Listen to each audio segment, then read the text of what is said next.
Olá pessoal, aqui estamos nós novamente com o nosso estudo de introdução ao Novo Testamento.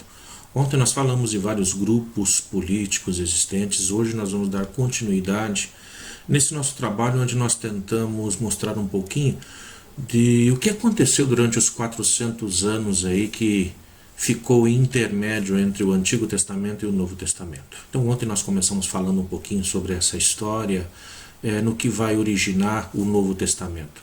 Em que parâmetros vão se apoiar aqueles que vão escrever para poder colocar em prática uma tradição que outrora era feita oralmente. Então a partir de hoje a gente vai dando aprofundamento àquela matéria que nós vimos no nosso último encontro e passo a passo vamos nos aprofundando então dentro desse conhecimento de tudo que envolveu a estrutura para o Novo Testamento, para que ele pudesse vir a ser escrito, para que pudesse vir a ser em prática. Tudo aquilo que estava na mente e na vida, na cultura daqueles que estavam se fazendo como escritores, estavam vivendo isso. Então, ontem nós encerramos falando sobre vários dos grupos que existiam na época, portanto, de Jesus e posteriormente também na época em que o Novo Testamento passa a ser escrito. Falamos sobre os saduceus, sobre os fariseus, sobre os essênios, os escribas, os zelotes, os herodianos, tantos outros que existiam aí no meio. Não vamos conseguir falar de todos, são vários grupos que englobam toda essa estrutura religioso-política daquela época. Hoje nós vamos dar continuidade então descrevendo tudo o que aconteceu. E nós não podemos deixar de lado também que tudo aquilo que vai apoiar o que o povo estava vivendo naquela época, era uma literatura também que passou a existir dentro desses 400 anos de história, que era uma literatura extra-canônica. Nós podemos falar de uma literatura extra-canônica, tudo aquilo que não entrou no cano. Quando nós falamos de cano, nós falamos de uma vara de medir. Algo que dá um parâmetro para tudo aquilo que vai entrar dentro da Bíblia, que vai entrar dentro desse grupo de livros da Bíblia, e são algumas estruturas que vão apoiar aqueles que estão lendo aquilo que foi escrito, para depois poder dizer, olha, isso aqui tudo vai ser colocado como um bloco único, ou seja, Bíblia. Tornar-se aí, portanto, para nós, Novo Testamento. Então, várias estruturas estavam por volta disso. E entre elas nós temos, portanto, uma literatura extra-canônica daquele tempo. Nessa literatura extra-canônica, uma das coisas que hoje nós conseguimos ver com mais clareza são os apócrifos. Tudo aquilo que foi escrito como uma literatura apócrifa. Uma literatura que, portanto, não entra no cano principal. Está fora daquela vara de medir. Ou seja, tem alguma coisa ou outra que faz com que essa literatura não entre dentro do cano. Está em desacordo com aquilo que é a vara de medir, o cano ou canônico. Então é criado toda uma literatura apócrifa e também aquilo que nós chamamos de pseudo-epígrafos, que também são uma literatura extra-canônica, que não está dentro dos livros do Novo Testamento ou mesmo do Antigo Testamento, mas que são livros que também nos ajudam a elucidar tudo aquilo que estava acontecendo enquanto o Novo Testamento passa a ser escrito, ou que envolve todos aqueles que estão vivendo nessa estrutura nesse tempo. Para você que está chegando agora, que está pegando essa aula agora, dá uma voltadinha, pega uma aula atrás, a primeira aula que nós fizemos de introdução ao Novo Testamento, e você vai compreender daquilo que nós estamos falando, para que depois possa então seguir juntamente conosco em todos os vídeos que nós vamos postando. Nós não podemos esquecer também de que quando nós falamos de Novo Testamento, de tudo aquilo que está sendo escrito, temos que ter na nossa mente que antes de uma história ser escrita, ela é oralmente contada. E muitas vezes nós achamos que o Novo Testamento ele chega para nós pronto. A impressão que se dá quando nós falamos dos livros da Bíblia e que muitas pessoas pensam ainda assim, é que nós teríamos um secretário em que fosse anotando tudo aquilo que são as coisas que foram vividas. É como se o grupo de Jesus tivesse um secretário particular e tudo aquilo que eles vão vivendo, alguém vai atrás, talvez um dos discípulos, anotando, secretariando, assim como acontece em nossas reuniões, em nossos encontros, onde nós temos alguém que secretaria. Os livros bíblicos não foram escritos assim. Eles nem tinham em mente que aquilo que estavam vivendo, que aquilo se tornaria sagrada escritura um dia. Portanto, tudo aquilo foi primeiramente oralmente transmitido. Então nós não podemos esquecer dessa valiosíssima tradição oral que existiu, tanto para se preparar, para se fazer Antigo Testamento, como também na confecção do Novo Testamento. Tudo aquilo que é escrito, primeiramente foi vivido por um grupo, por uma comunidade, por uma pessoa. E depois, anos depois, é que isso vai passar a ser colocado no papel, contado através da ótica da fé, através dos óculos da fé. Então, portanto, nós vamos ter uma grande tradição oral. No hebraico nós chamamos isso de Torá P-al-P, ou seja, a palavra de Deus, boca a boca. Então isso que vai acontecendo dentro desse tempo, dentro desse intermédio em que o Novo Testamento passa a ser vivido. Nós vamos entrar mais a fundo. Aqui só estou apresentando todos os itens em que estão em volta a vida de todos aqueles que vão depois pensar em Novo Testamento. Nós temos também nessa mesma época, desses 400 anos, ou podemos dizer assim, está se chegando ao fim de um período da idolatria. Não podemos esquecer que o povo de Israel, durante todo o tempo, eles vão sempre vivendo uma prática de uma luta contra outros deuses.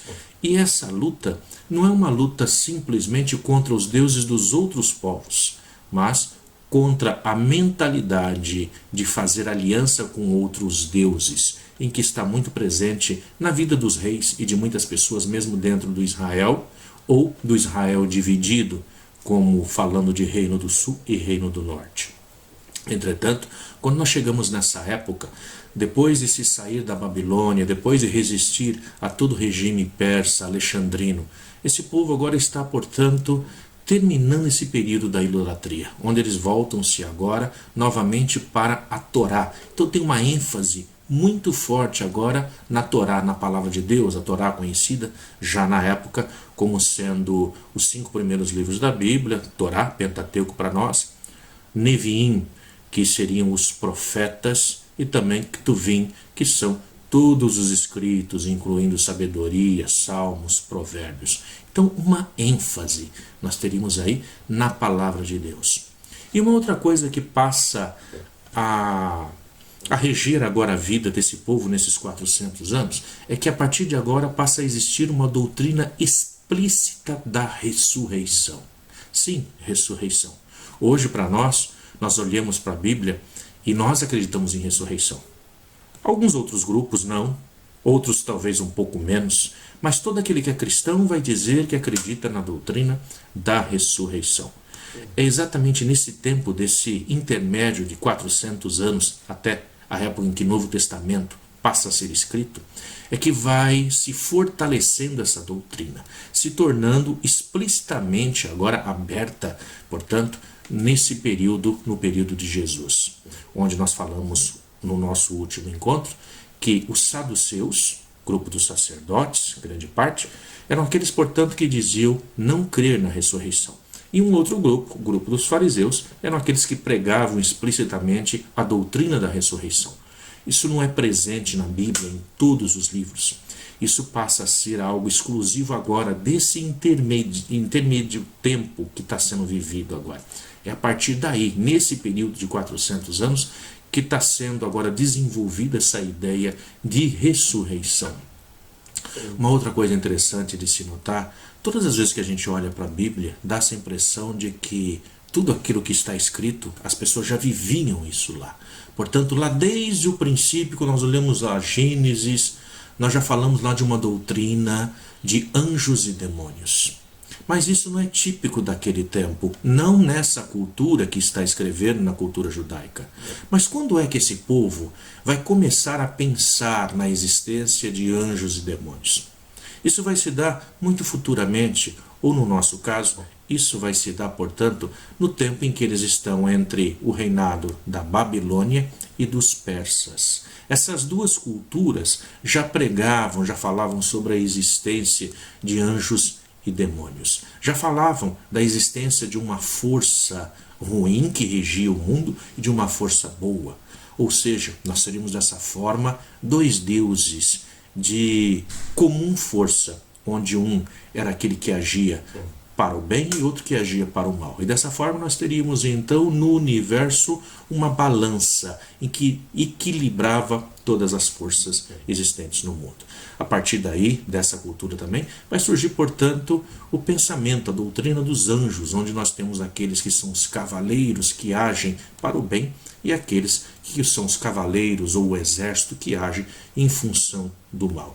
Surge, portanto, a doutrina dos anjos e demônios. Isso é algo que é vivido lá no período da Pérsia, no período da Babilônia, e que isso está dentro desses 400 anos de história em que nós estamos falando. Portanto, tudo isso vai entrando na mentalidade judaica daquela época, e isso, é claro, vai ser depois transmitido fortemente dentro dos livros da Bíblia, principalmente nos livros do Novo Testamento, no qual se está vivendo exatamente nessa época em que ele está sendo escrito.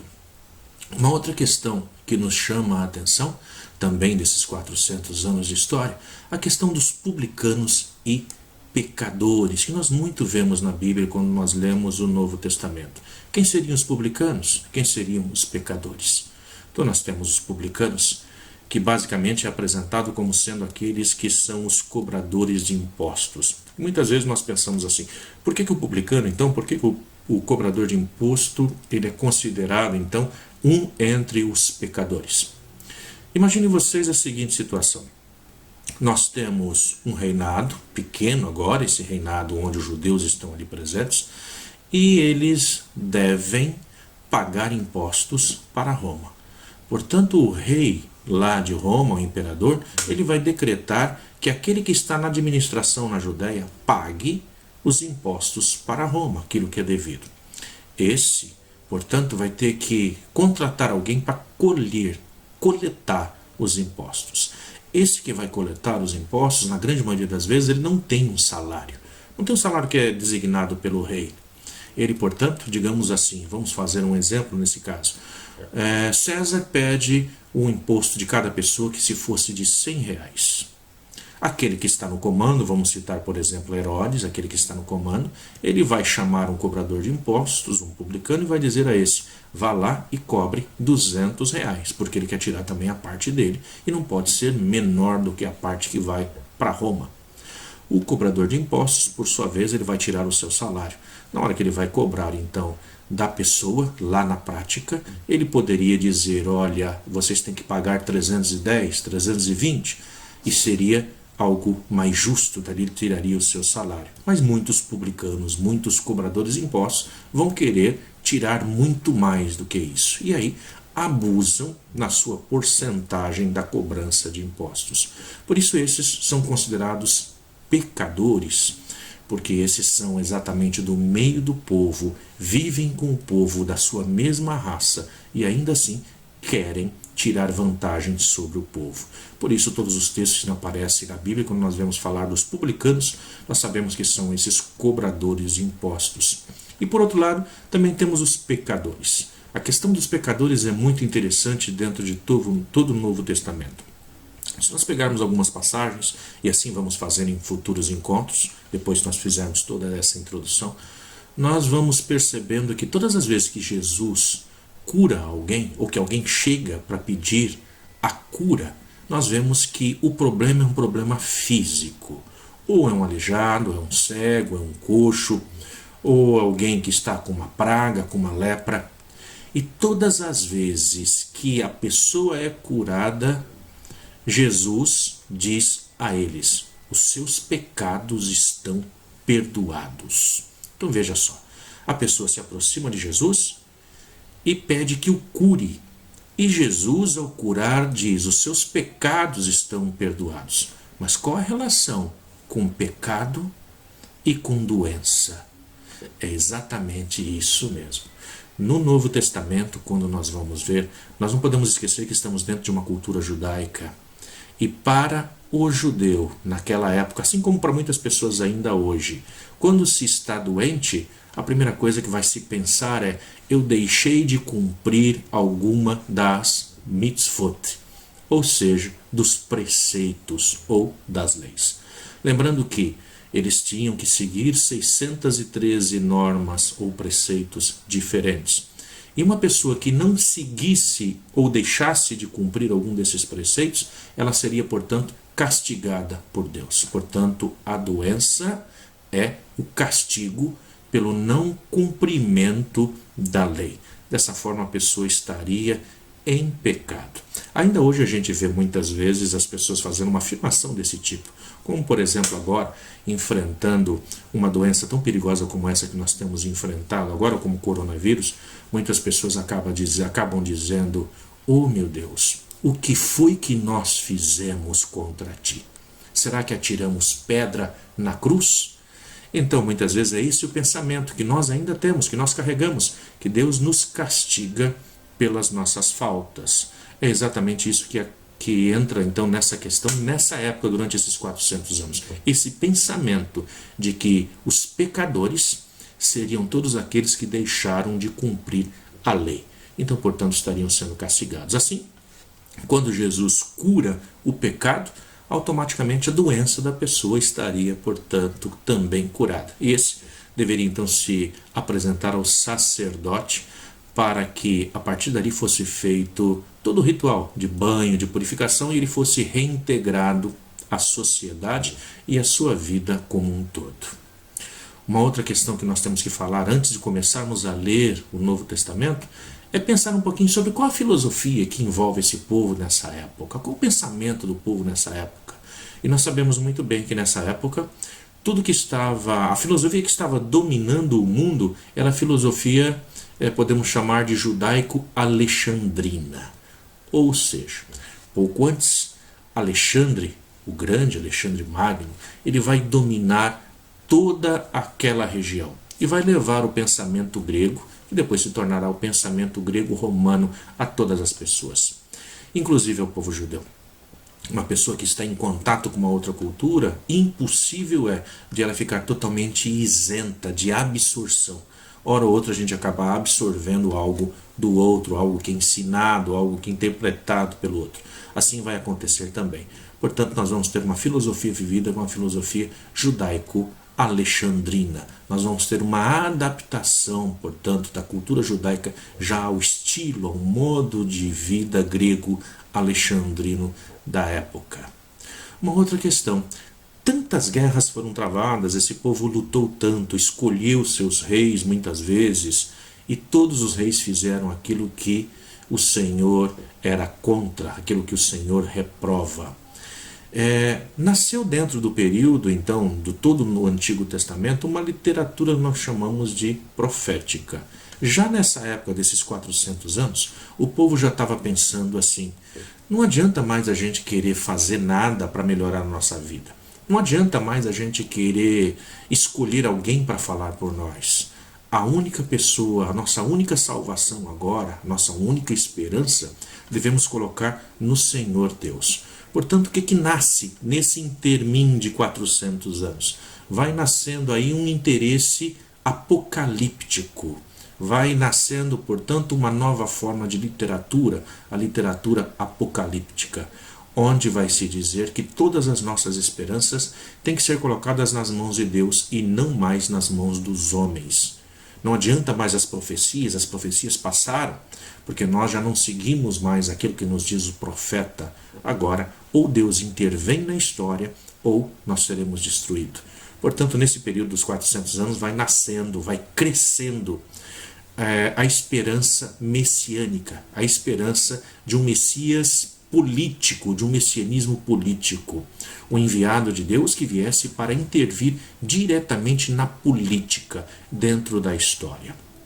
Também nessa época, nesse intermim, com Herodes Magno assumindo o poder, tirando os sacerdotes que faziam parte da classe realmente sacerdotal e colocando no lugar desses sacerdotes pessoas escolhidas por ele, de confiança dele, pessoas que muitos não eram nem da classe dos levitas, portanto, colocando os sacerdotes corruptos dentro do templo, levando dessa forma as pessoas a já não acreditarem mais tanto assim no templo, porque olhavam para o templo e viam no templo a corrupção. Ou seja, um lugar onde a corrupção está dessa forma escancarada, Deus já não está mais presente. Então se pensa, Deus já não está mais presente no Beit HaMikdash, Deus já não está presente mais no Santo dos Santos. Então, grandes problemas que vão surgindo aí. Vamos tendo também um problema com a monogamia estrita. Nós vamos ter muitas pessoas aí nesse intermédio que acabam tendo outras mulheres, se envolvendo com mulheres de outros povos e dessa forma também trazendo para dentro das suas casas outros deuses.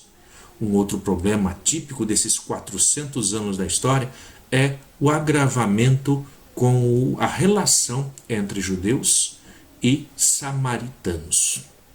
Os samaritanos vão ser aqueles que se fixam, depois da divisão do reino, nós vamos ter aqueles que se fixam na região da Samaria, lá no reino de Israel, e depois da destruição, da tomada do reino do norte, lá no ano de 722, eles são levados, esse povo também judeu na época, são levados para outros povos e outros são trazidos para dentro da sua cultura, fazendo uma miscigenação, onde homens vão se relacionar com outras mulheres, as mulheres com outros homens de outros povos, é o que se tinha para poder fazer naquela época, para não se morrer.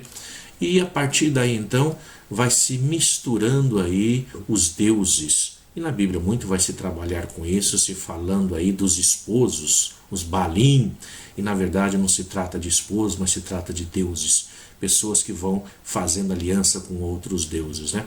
Nesse sentido, esses que ficam na terra, depois que o povo que vai para o cativeiro na Babilônia, lá no ano lá de 586, depois que esses voltam de lá, eles então vão se deparar com aqueles que ficaram na terra. Esses que ficaram na terra, nós podemos chamar esses de samaritanos. Também vamos nos aprofundar sobre isso um pouco mais à frente. E esses agora então querem também ajudar na reconstrução do templo. Entretanto, eles não foram para o cativeiro na Babilônia. E o cativeiro foi considerado, portanto, como lá sendo o grande castigo de Deus, o julgamento final. Deus já tinha julgado. Aqueles que saíram de lá esperam agora, portanto, a consumação dos tempos. E esses que vão agora fazer a construção do segundo templo. Os samaritanos, ao se apresentarem para ajudar na construção, que são aquele povo que ficou na terra, esses vão dizer, os judeus agora vão dizer a eles, não, vocês estão fora, porque vocês se contaminaram com outras culturas, com outros deuses. Nós somos o resto de Israel, somos aqueles que ficamos fiéis. Portanto, vocês não podem fazer parte desse grupo. Então isso vai fazendo com que nesse período dos 400 anos, essa briga, essa intriga entre judeus e fariseus vai se agravando.